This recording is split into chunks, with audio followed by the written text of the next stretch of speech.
രമേശ് ചെന്നിത്തലയ്ക്ക് ഉള്ള യോഗ്യത ഇവിടുത്തെ ഇന്ന് നിലവിലുള്ള കോൺഗ്രസ്സുകാർക്ക് ആർക്കെങ്കിലും ആ ആൾ പോയി നിറങ്ങുക, ഓരോരുത്തർക്കും പോയി നിറങ്ങുക ഇപ്പം.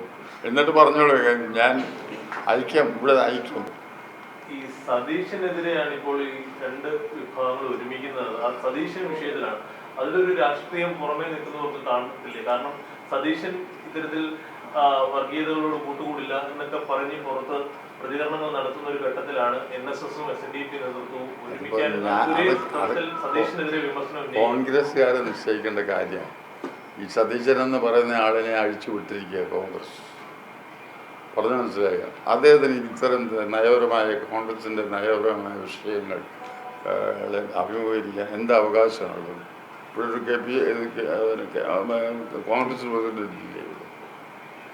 കോൺഗ്രസ് പ്രസിഡന്റ് ഉണ്ടല്ലോ. എല്ലാത്തിനും പുള്ളിക്കറി ആടിക്കയറി പറയാൻ ഒരു അധികാരപ്പെടുത്തിയിട്ടുണ്ട്. എന്നാലും അത് ശരിയാണ്. ഈ പ്രസിഡന്റിനെ നോക്കുകൂത്തിയാക്കി വെച്ചുകൊണ്ട് എല്ലാത്തിനും കയറി അഭിപ്രായം, അദ്ദേഹമല്ല ഈ ശത്രുക്കളെ മുഴുവൻ ഉണ്ടാക്കുന്നത്. കാറിൽ കയറ്റിയ വിവാദമാണല്ലോ, വെള്ളാപ്പള്ളി മുഖ്യമന്ത്രിയുടെ കാറിൽ കയറ്റിയത്. ഇന്നലെ താങ്കൾ അത് ഫോണിലൂടെ അല്ല, അതൊക്കെ വളരെ ബാലിശമാണ് സാറേ. കാറിൽ കയറ്റിയത് എന്ന് പറഞ്ഞാൽ ഞാനത് പറഞ്ഞിട്ടുണ്ടല്ലോ. കാറിൽ ഈ പറയുന്നത് ഈ പറയുന്നവരെ അവരൊക്കെ കാറ് കാണുന്നതിന് മുമ്പ് എത്രയോ മുമ്പ് സ്വന്തം കാറിൽ കയറി നടന്ന ആളിനോടാണ് ഇത് പറയുന്നത്. അങ്ങനെയൊന്നും അതൊക്കെ ആക്ഷേപിക്കാൻ പാടില്ല. അങ്ങനെയൊന്നും കാറില്ലാത്തവനെ ആക്ഷേപിക്കാൻ പറ്റും.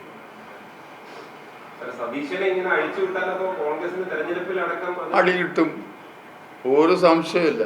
ഇങ്ങനെ മുന്നോട്ട് പോയാൽ കോൺഗ്രസിന് അടി കിട്ടും. അത് കോൺഗ്രസ്സുകാർ ശ്രദ്ധിക്കേണ്ട കാര്യമാണ്.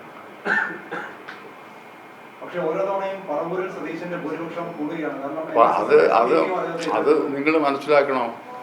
ഇവിടെ കഴിഞ്ഞ തെരഞ്ഞെടുപ്പിന് ഈ തിണ്ണയിൽ ഇവിടെ വന്ന് ഞാൻ കസേരയിൽ അവിടെ ഇരിക്കുക, കസേരയിൽ അടുത്ത് നിന്ന്. ഇത് NSSൻ്റെ സെക്രട്ടറിയാണ്, അദ്ദേഹം ഉണ്ടായിരുന്ന അവിടെ. കഴിഞ്ഞ ഈ തെരഞ്ഞെടുപ്പിന് കൃഷിക്കണം അതിന് തിണ്ണയിരുന്ന് നിറങ്ങിയില്ല. ഇവിടെ 1.5 മണിക്കൂർ ഓടി ഇരുന്നു. എന്നിട്ട് ഞാൻ ഇവിടുന്ന് അവിടുത്തെ യൂണിയൻ പ്രസിഡന്റിനെ വിളിച്ചു പറഞ്ഞ് ഇതേ സഹായിക്കണം എന്ന് പറഞ്ഞു. ആ യൂണിയൻ പ്രസിഡന്റ് അദ്ദേഹത്തെ സഹായിക്കാൻ ഓരോ വീട് തോറും കയറി ഇറങ്ങി. എന്നിട്ടാണ് അങ്ങോട്ട് ഇറങ്ങി വെച്ച് തിണ്ണ ഇറങ്ങരുതെന്ന് പറയുന്നത്. എന്താ കഴിഞ്ഞ തെരഞ്ഞെടുപ്പിന്, നിയമസഭാ തെരഞ്ഞെടുപ്പിന് മുമ്പ്, അത് തന്നെ ഈ കഴിഞ്ഞ നിയമസഭാ തെരഞ്ഞെടുപ്പിന് മുമ്പ് വോട്ട് പിടിക്കുകയല്ലേ.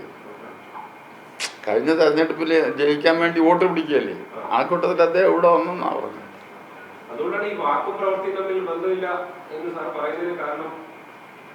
എന്നല്ലേ എൻ്റെ അർത്ഥം സൂചിപ്പിക്കുന്നതാണ്. ഞാൻ പറയണം, അയാളുടെ വാക്കും പ്രവൃത്തിയും തമ്മിൽ യാതൊരു ബന്ധവുമില്ല എന്ന് പറഞ്ഞു.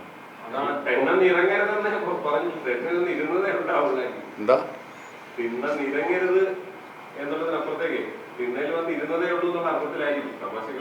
ആയിരിക്കും. അതെ, ഇവിടെ നിറങ്ങിയില്ല. ആ ആള് പോയി നിറങ്ങുക, ഓരോരുത്തർക്കും പോയി നിറങ്ങുക ഇപ്പം. എന്നിട്ട് പറഞ്ഞോളൂ ഞാൻ ഐക്യം, ഇവിടെ ഐക്യം. വർഗീയത ഈ രാജ്യത്ത് വളർത്തുന്നതിൽ ഇപ്പം നന്നായിട്ട് ഇവിടുത്തെ രാഷ്ട്രീയ പ്രസ്ഥാനങ്ങളെല്ലാം പ്രവർത്തിക്കുന്നു. വേണ്ടി വലിയ സമ്മർദ്ദം ഉയർത്തിയിട്ട് UDF മിനിസ്ട്രിയിലുണ്ടായിരുന്ന സമയത്ത് അത് വാങ്ങിച്ചെടുത്തതാണ്. അത്തരം ഒരു സമ്മർദ്ദമൊന്നും ഇപ്പോൾ LDF സർക്കാരിന്റെ മേൽ പറ്റുന്നില്ല. നടക്കത്തില്ലെന്നൊന്നുമല്ല, ഞങ്ങൾ നടത്തുന്നില്ല. നിങ്ങൾ അങ്ങനെ പറയാം. ഞങ്ങളെ അങ്ങനെ അണ്ടർസ്റ്റിമേറ്റ് ചെയ്യും. ഞങ്ങൾ ഇവരുടെ ആരുടെ ഒന്നും പുറകെ പോയിട്ടില്ല, ഒരു സ്ഥാനത്തിലും. ഈ ഭരണത്തിൽ 10 വർഷമായില്ലേ പോയിട്ടില്ല. പണ്ട് കോൺഗ്രസിൻ്റെ കാലത്ത് രമേശ് ചെന്നിത്തല മനഃപൂർവ്വമായി അവഗണിക്കുന്നു. ഇപ്പം ഞാൻ ചോദിക്കട്ടെ, രമേശ് ചെന്നിത്തലയ്ക്ക് ഉള്ള യോഗ്യത ഇവിടുത്തെ ഇന്ന് നിലവിലുള്ള കോൺഗ്രസ്സുകാർക്ക് ആർക്കെങ്കിലും ഉണ്ടോ? അന്ന് അത് അനുസരിച്ച് അദ്ദേഹത്തിന് വേണ്ടി നമ്മൾ പറഞ്ഞിട്ടുണ്ട്. അതിനുശേഷം ഞങ്ങൾ ആരെയില്ല. അത് ഞങ്ങൾക്ക് എന്നാ ഗുണം കിട്ടാനാണ്? രമേശ് ചെന്നിത്തല ഇവിടുത്തെ മുഖ്യമന്ത്രിയെ ഞങ്ങൾക്ക് എന്നാ കിട്ടാൻ?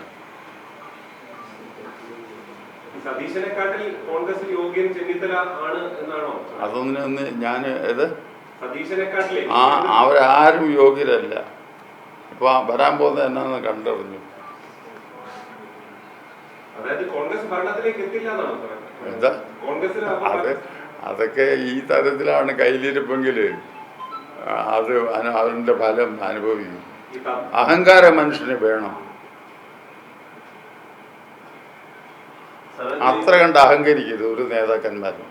താഴ്മയാണ് എന്നുള്ളത് വിചാരിച്ചു നല്ലതെന്ന് വിചാരിച്ചോ. എന്താ